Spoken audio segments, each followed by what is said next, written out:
ഇന്നലെ ഇതേ സമയത്ത് നിങ്ങൾ ചോദിച്ച ചോദ്യത്തിന് ഈ വിഷയവുമായി ബന്ധപ്പെട്ടുകൊണ്ട് ഞാൻ കൃത്യമായും വ്യക്തമായും മറുപടി പറഞ്ഞിട്ടുണ്ട്.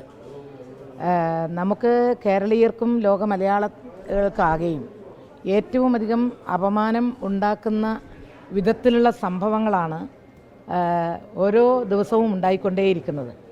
ഇപ്പോൾ ഈ രാഹുലിൻ്റെ വിഷയത്തിൽ തന്നെ ആദ്യം പ്രതികരിച്ച പെൺകുട്ടിയല്ല പിന്നീട് വന്നിട്ടുള്ളത്. പിന്നീട് വന്ന പെൺകുട്ടി തുടരെ അവൾക്കുണ്ടായിട്ടുള്ള മനോവ്യഥ കൃത്യമായിട്ട് ശക്തമായി പ്രതികരിക്കുന്ന വിധത്തിലുള്ള ഫോൺ സംഭാഷണങ്ങളും അതിനോട് രാഹുൽ പറയുന്ന കാര്യങ്ങളും കൃത്യമായിട്ട് കൊടുത്തിട്ടുണ്ട്.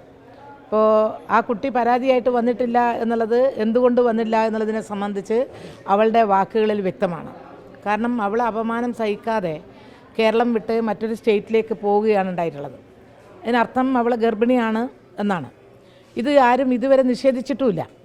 ഇതാരും അങ്ങനെ ഒരു ഉണ്ടെങ്കിൽ വരട്ടെ, ഞാൻ നേരിട്ടോളാം എന്ന് പറയാനുള്ള ത്രാണിയൊന്നും രാഹുലിനില്ല. കാരണം ഇതെല്ലാം സംഭവിച്ചിട്ടുള്ളതാണ്. ഈ രൂപത്തിൽ സംഭവിക്കും എന്നുള്ളത് അറിയാത്ത ബുദ്ധിശൂന്യനായിട്ടുള്ള ഒരാളാണോ രാഹുൽ? ഇങ്ങനെ നിരവധി പെൺകുട്ടികളെ സ്നേഹം നടിച്ച് വഞ്ചിച്ച് എന്നിട്ട് ഗർഭിണിയായപ്പോൾ ആ ഗർഭം അലസിപ്പിക്കുന്നതാണ് നല്ലത്, അത് നിനക്കും നല്ലതാണ് എനിക്കും നല്ലതാണെന്ന രീതിയിൽ പറയുന്ന ഒരു രീതിയിലേക്കുള്ള ഒരു കാട്ടാളത്തം നമുക്ക് കേരളത്തിൻ്റെ സംസ്കാരത്തിന് യോജിച്ചതാണോ? അല്ലല്ലോ. അങ്ങനെ ഒരിക്കലും പറയാൻ പാടില്ലല്ലോ. ഈ ചെറുപ്പക്കാരനിൽ നിന്ന് ഇതൊന്നും അല്ലല്ലോ കേരളീയ സമൂഹം പ്രതീക്ഷിച്ചത്. അവരുടെ പ്രസ്ഥാനത്തിന് ഏറ്റവും വലിയൊരു പ്രതീക്ഷയുണ്ടായിരുന്ന ഒരു ചെറുപ്പക്കാരനല്ലേ. പക്ഷേ അഹന്തയും ധിക്കാരവും എത്രത്തോളം ആവാം എന്നുള്ളത് നമ്മൾ പറയാറുണ്ട്. പലപ്പോഴും തോന്നിയിട്ടുണ്ട്, ഇത് അതിര് കടന്ന ഒരു ധിക്കാരം ധാർഷ്ട്യവും അല്ലേ കാണിക്കുന്നത് എന്ന് കേരളത്തിൽ പലർക്കും തോന്നിയിട്ടുണ്ട്. അതുപോലെ തന്നെ സംഭവിച്ചു. ഏത് തരത്തിലും പെൺകുട്ടികളെയെല്ലാം വളരെ മോശമായിട്ട് കാണുകയും അവരെ ഉപയോഗപ്പെടുത്തുകയും എന്നിട്ട് വലിച്ചെറിയുകയും ചെയ്യുന്ന ആ മനോഭാവത്തിൻ്റെ ഒരു ഉടമയാണ് ഈ ചെറുപ്പക്കാരൻ. അതൊരു വൈകൃതവുമാണ്, അതൊരു ക്രൂരതയുമാണ്, ക്രിമിനലിസവുമാണ്, എല്ലാമാണ്. ടീച്ചർ, ഇപ്പോൾ ഈ മുകേഷ് രാജിവെച്ചില്ലെന്നുള്ള ന്യായീകരണമാണ് അവർ ഉന്നയിക്കുന്നത്. ഞാൻ പറഞ്ഞു, മുകേഷ് മാത്രമല്ല, മുകേഷിനെ സംബന്ധിച്ച് ഞങ്ങൾ വ്യക്തമായിട്ട് പറഞ്ഞിട്ടുണ്ട്. ഞങ്ങൾക്ക് ഈ ഇപ്പോൾ ഇതിനെ ന്യായീകരിക്കാനൊന്നും അത് നമ്മൾ തയ്യാറല്ല. കുറ്റവാളികൾ ആരായാലും ശിക്ഷിക്കപ്പെടണമെന്നുള്ള അഭിപ്രായമാണ് ഞങ്ങൾക്കുള്ളത്. പക്ഷേ ഈ വിഷയം എന്ന് പറയുന്നത് അതിൽ നിന്നും എത്രയോ കടന്ന ഒരു വിഷയമാണ്. കാരണം തൻ്റെ സഹപ്രവർത്തകയായിട്ടുള്ള ഒരു പെൺകുട്ടി, കോൺഗ്രസ്സുകാരിയായിട്ടുള്ള ഒരു പെൺകുട്ടി ഉണ്ടായിട്ടുള്ള അനുഭവം, അത് തുടരെ ഉണ്ടായിട്ടുള്ള അനുഭവം പ്രതിപക്ഷ നേതാവിന് കൊടുത്തു കഴിഞ്ഞതിന് ശേഷവും ഇതിന് യാതൊരു തരത്തിലുള്ള പ്രതികരണവുമില്ല. അയാളുടെ ആ രീതിയിൽ തന്നെ പോവുകയാണെന്ന് മറ്റവരുടെ സുഹൃത്തുക്കളിൽ നിന്നുകൂടി മനസ്സിലാക്കിയതിൻ്റെ അടിസ്ഥാനത്തിൽ ഇത് പറയാതെ പോകുന്നത് ഇനി ശരിയല്ലെന്ന് മനസ്സിലാക്കിയിട്ടാണല്ലോ പറഞ്ഞത്. അതുപോലെയല്ലല്ലോ 17 കൊല്ലം മുൻപ് ശരിയാണ് അത് പറഞ്ഞത്. ഇപ്പം അതിനിടയിൽ സംഭവിച്ചതെന്താ? ആ പരാതി പറഞ്ഞ പെൺകുട്ടി അറസ്റ്റ് ചെയ്തിപ്പോൾ ജയിലിലാണ്. ഈ പരസ്പര സമ്മതത്തിലൂടെ ഉണ്ടാകുന്ന ഒരു ശാരീരിക ബന്ധത്തെക്കുറിച്ചല്ല ഇവിടെ പറയുന്നത്. അതങ്ങനെ ഇവിടെ എത്രയോ നടക്കുന്നുണ്ടാവും, നമുക്കറിയില്ല. അതെല്ലാം അവരുടെ ഒരു ഇഷ്ടമാണ്, അവരെങ്ങനെ ജീവിക്കുന്നു എന്നുള്ളത്. ഇപ്പം തന്നെ ലിവിങ് ടുഗദറാണെന്ന് പറഞ്ഞിട്ട് നഗരങ്ങളിലൊക്കെ പലരും പെൺകുട്ടികളും ആൺകുട്ടികളും ജീവിക്കുന്നുണ്ടെന്നാണ് നമ്മൾ അറിയാൻ സാധിക്കുന്നത്. പലതരത്തിലും ആശുപത്രികളുമായും ഡോക്ടേഴ്സായിട്ടും ബന്ധപ്പെട്ടുകൊണ്ട് വന്നപ്പോൾ പലതരത്തിലുള്ള ബന്ധങ്ങൾ ഉണ്ടാവുന്നുണ്ട്. അതൊന്നും ആരും ഇവിടെ ചർച്ച ചെയ്യുന്നില്ല. ഇവിടെ വളരെ ഉത്തരവാദപ്പെട്ട ഒരു പൊതുപ്രവർത്തകൻ, സ്ത്രീകളെ സംരക്ഷിക്കാൻ ബാധ്യതയുള്ള ഒരു പൊതുപ്രവർത്തകൻ, രാഷ്ട്രീയ നേതാവ്, യൂത്ത് കോൺഗ്രസിൻ്റെ പ്രസിഡന്റ്, അതിലെല്ലാം ഉപരി MLA, അങ്ങനെയുള്ള ഒരു നേതാവിൽ നിന്ന് പ്രതീക്ഷിക്കുന്ന നിലപാടോ പെരുമാറ്റമോ അല്ല ഉണ്ടായത് എന്നൊരു പെൺകുട്ടി തുടങ്ങുകയും അതിനെ തുടർന്ന് മറ്റൊരു പെൺകുട്ടി ഇപ്പം എല്ലാ ചാനലുകളിലൂടെയും വന്നിട്ടുള്ളത് എന്താ?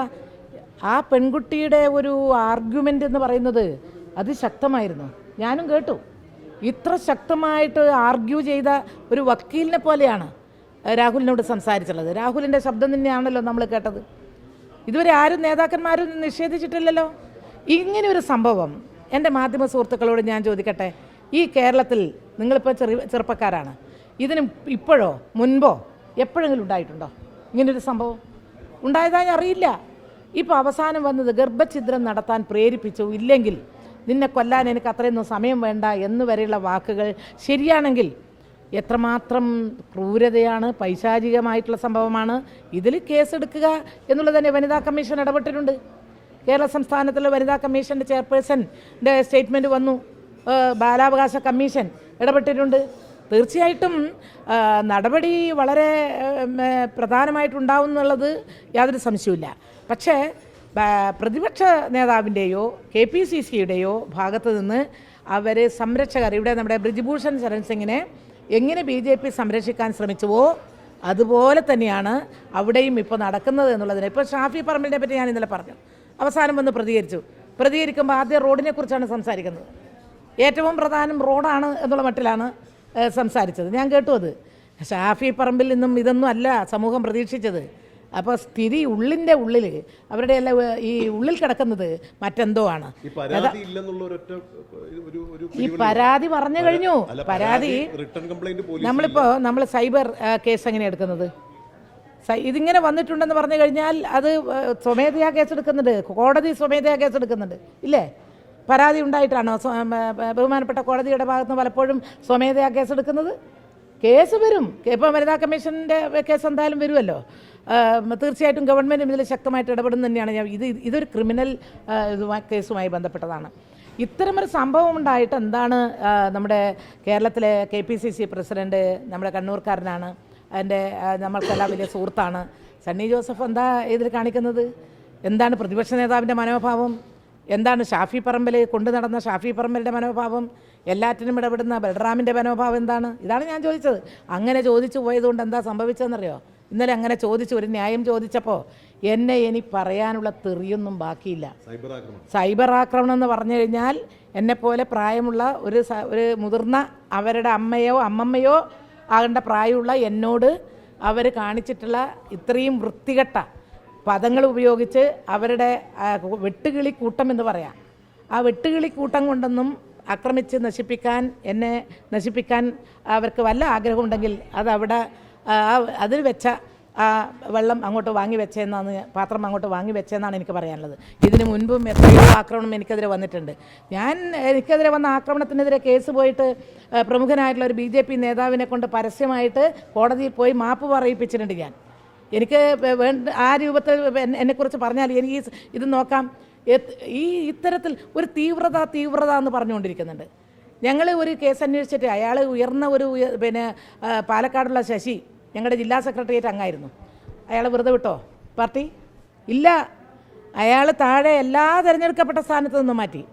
എന്നിട്ട് അതാണ് പാർട്ടിയിൽ പരാതി വന്നു കഴിഞ്ഞാൽ പാർട്ടിയിൽ നിന്ന് ശിക്ഷ കിട്ടി ഇപ്പോഴും അയാൾ പാർട്ടി മെമ്പറായിട്ട് നിൽക്കുകയെന്ന്. ഒന്നുമില്ല, എല്ലാറ്റിലും അങ്ങനെ കേസെടുത്തിട്ടുണ്ട്, നടപടി സ്വീകരിച്ചിട്ടുമുണ്ട്. പക്ഷേ ഇപ്പോൾ ഇവരോട് എന്താ സ്ഥിതി? KPCCയുടെ ഭാഗമായിട്ട് പാർട്ടി പ്രവർത്തകൻ എന്നുള്ള നിലയിൽ നടപടി എടുത്തിട്ടുണ്ടോ? ഇല്ല, നടപടി എടുത്തിട്ടില്ല. അല്ലെങ്കിൽ നടപടി എടുക്കണം എന്ന് ആവശ്യപ്പെട്ടുകൊണ്ട് അവർ നിർദ്ദേശം വന്നിട്ടുണ്ടോ? ഞാൻ ഇന്നലെയും ചോദിച്ചു. ഇവിടെ അവരുടെ ഒരു ദേശീയ നേതൃത്വം ഉണ്ടല്ലോ, ഇത്ര വൾഗറായിട്ടുള്ള ഒരു കേസ് കേരളത്തിലുണ്ടായിട്ട് എന്തുകൊണ്ടാണ് കേരളത്തിലെ ഒരു MP ആയിട്ടുള്ള വനിത കൂടിയായിട്ടുള്ള പ്രിയങ്ക ഗാന്ധി പ്രതികരിക്കാത്തത്? എന്താണ് ഇത്രയും മുതിർന്ന ഒരു സഹോദരി എന്നുള്ള നിലയിൽ സോണിയാഗാന്ധിക്ക് ഇതിലുള്ള അഭിപ്രായം പറയാത്തത്? ഇത്രയും സ്ത്രീകൾ ഈ ആക്രമണം അത്രയും സഹിച്ചിട്ടും എന്നിട്ടൊരു പെൺകുട്ടി ഗർഭിണിയായ പെൺകുട്ടിയുടെ ഗർഭം അലസിപ്പിക്കാൻ സ്വയം നേരിട്ട് നേതൃത്വം കൊടുക്കുന്ന ഒരു MLA ആയിട്ടുള്ള ഒരു വ്യക്തിക്കെതിരെ ഒരു വാക്ക് പോലും പ്രതികരിക്കാൻ ഇവർക്ക് സാധിക്കുന്നില്ലേ? അവരുടെ ദയനീയമായ പരാജയമാണ് ഈ നേതൃത്വം. AICCയുടെ നേതൃത്വം എന്ന് പറയുന്നത് രാഹുൽ ഗാന്ധി ആയാലും പ്രിയങ്ക ഗാന്ധി ആയാലും സോണിയാഗാന്ധി ആയാലും ഇതുപോലുള്ള കാര്യങ്ങളിൽ പോലും അവർ ദയനീയമായി പരാജയമടഞ്ഞു. എന്തിനാ ബ്രിജ്ഭൂഷൺ ശരൺ സിംഗിനെതിരെ അവർ വലിയ വായിൽ പറഞ്ഞത്? ഇവിടെ സ്പോർട്സ് രംഗത്തെ ഒളിമ്പിക്സ് താരങ്ങൾ ഡൽഹിയിൽ ഒരു മാസക്കാലം സമരം കിടന്നല്ലോ. അവരെ അപമാനിച്ച ആ MPയെ പുറത്താക്കണമെന്ന് ആവശ്യപ്പെട്ടിട്ട് അവർ കോൺഗ്രസിൻ്റെ നേതൃത്വം വഴി അവരെ സമാധാനിപ്പിച്ചല്ലോ. എന്നിട്ടെന്താ ഈ കാര്യത്തിൽ എന്താ അവർ പ്രതികരിക്കാത്തത്? ഞങ്ങളുടെ ചോദ്യം അതാണ്. അതുകൊണ്ട് MLA സ്ഥാനത്ത് ഒരു നിമിഷം പോലും ഇരിക്കാനുള്ള യോഗ്യതയില്ലാത്ത ഒരാളായിട്ട് രാഹുൽ മാറിയ സാഹചര്യത്തിൽ അതിനെ സംബന്ധിച്ച് അടിയന്തരമായി ചർച്ച ചെയ്ത് KPCC നേതൃത്വവും ഷാഫി പറമ്പിൽ ഉൾപ്പെടെയുള്ളവർ ഇടപെട്ട് അയാൾക്ക് ഉത്തരവാദിത്വമുണ്ട്, ഇടപെട്ട് രാഹുലിനെ കൊണ്ട് രാജിവെപ്പിക്കുക എന്നുള്ളതാണ് ഗണനീയമായിട്ടുള്ളത്. അതിലപ്പുറത്തൊന്നും എനിക്ക് കേരളീയ സമൂഹം ആഗ്രഹിക്കുന്നില്ല. ടീച്ചർക്കെതിരെ സൈബർ ആക്രമണം ഉണ്ട്, ടീച്ചർ ഇപ്പോൾ പോലീസ് പരാതിപ്പെടുമോ? അല്ല, ഞാനതിങ്ങനെ വായിച്ചുകൊണ്ടിരിക്കുകയാണ്. നിങ്ങൾ കേരള കൗമുദി മറ്റേ മലയാളം ഇത് എൻ്റെ ചാനലിൻ്റെ എല്ലാം അടിയിൽ എൻ്റെ ഇതിൽ വരുന്നുണ്ടല്ലോ, നിങ്ങളുടെ എല്ലാം ചാനലുകളുടെ അടിയിൽ ഇങ്ങനെ എന്നെക്കുറിച്ച് നിങ്ങൾ എന്നെ ഒന്ന് വായിച്ച് നോക്കിയാൽ മതി. എത്ര ഈ തീവ്രത എന്നുള്ള വാക്ക് അസംബ്ലിയിൽ ആരോ പറഞ്ഞതാണ് കേട്ടോ. ഞങ്ങളുടെ റിപ്പോർട്ടിൽ അങ്ങനെ യാതൊന്നുമില്ല. കുട്ടി പറഞ്ഞ പരാതിയുമായി ബന്ധപ്പെട്ടുകൊണ്ട് കുട്ടിക്ക് സമാധാനമാകുന്ന വിധത്തിൽ അയാൾക്കെതിരെ ശക്തമായ നടപടി സ്വീകരിച്ചു. ഈ തീവ്രത ഇളക്കാനായി ശ്രീമതി ടീച്ചർ പോയി എന്നാണ് പലപ്പോഴും അതെന്തുകൊണ്ടാണ് ആ ലെവലിൽ നിങ്ങളിതും വായിക്കുന്നുണ്ടല്ലോ. നമ്മുടെ എൻ്റെ ഒന്നിച്ചുള്ള സഹപ്രവർത്തകൻ അന്ന് ഈ കമ്മിറ്റിയിൽ ഉണ്ടായിരുന്ന ബാലനോട് ചോദിച്ചു, എവിടുന്ന ബാല ഞാൻ ഈ ഒരു വാക്ക് ഉപയോഗിച്ചിട്ടില്ല, എവിടുന്ന? അപ്പോഴാണ് അസംബ്ലിയിൽ ഇത് ചർച്ച വന്നപ്പോൾ മറ്റാരോ ഉപയോഗിച്ച വാക്ക് പിന്നീട് പത്രങ്ങളിൽ വന്ന് അങ്ങനെ വന്നിട്ടുള്ളതാണ് ഈ തീവ്രത. റിപ്പോർട്ടിലുമില്ല, ഞാൻ പറഞ്ഞിട്ടുമില്ല. ഇനി പറഞ്ഞാലത് പറയാത്തതുകൊണ്ട് ഞാൻ അങ്ങനെ എത്ര കൊല്ലമായി ഇത് ആവർത്തിച്ചുകൊണ്ടിരിക്കുന്നത്. ഇതൊക്കെ എന്ന് പറഞ്ഞാൽ ഈ ഉണ്ടാക്കുന്നതാണ്. പല രൂപത്തിലും അധിക്ഷേപിച്ച് തളർത്തി എന്നിട്ട് ഇവളെ ഈ ന്യായം പറയുന്നതിൽ നിന്ന് പിന്തിരിപ്പിക്കാമോ എന്നുള്ളതാണ് അവരുടെ ലക്ഷ്യം. പക്ഷെ ആ ലക്ഷ്യം